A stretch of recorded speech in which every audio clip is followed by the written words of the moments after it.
রাম রাম বন্ধুরা, ইন্ডিয়া পাকিস্তান যুদ্ধের মাঝখানেই Donald Trump যেভাবে ক্রেডিট নিয়েছিল, আমাদের তো তোমাকেই দরকার ছিল। কিন্তু ট্রাম্প নিজেকে হিরো ভেবেছিল, পাকিস্তানকে আন্ডার এস্টিমেট করে নেয়। ট্রাম্প ভেবেছিল আমি টাকা দিচ্ছি তাহলে আমি যেটা বলবো সেটাই করবে। কিন্তু ট্রাম্প জানে না পাকিস্তান কুকুরের লেজের জাত। ভারতের সাথে পারবে না জেনেও ওদের মাথায় সবসময় ঘুরতে থাকে কখন ভারতের সাথে যুদ্ধ করবে। ডোনাল্ড ট্রাম্পকে নিয়ে একটা কথা মনে পড়ছে, যাচ্ছিলাম হিরো সাইতে কিন্তু জোকার হয়ে ফিরলাম। মানে যেই সিজফায়ারকে নিয়ে ঢোল পিটে মিডিয়ার সামনে বলে এবং নোবেল পুরস্কারের আশায় বসেছিল, কিন্তু 4 ঘন্টার মধ্যে তার আশাকে ভেঙে চুরমার করে দিল পাকিস্তান। মানে ডোনাল্ড ট্রাম্পের যে শান্তির সিজফায়ার ছিল তা টিকটকের রিলের মতো।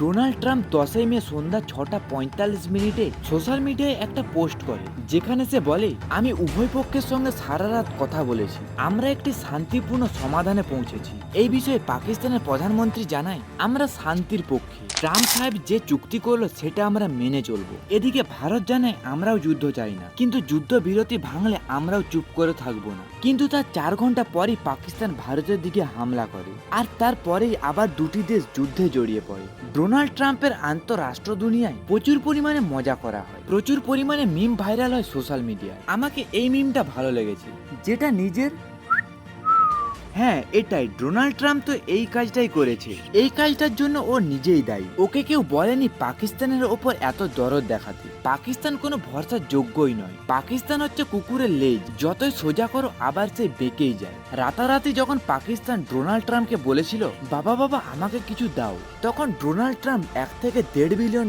পাকিস্তানকে দেয়। তখন পাকিস্তান বলে তুমি পিতা, তুমি মাতা, তুমি ভরসা।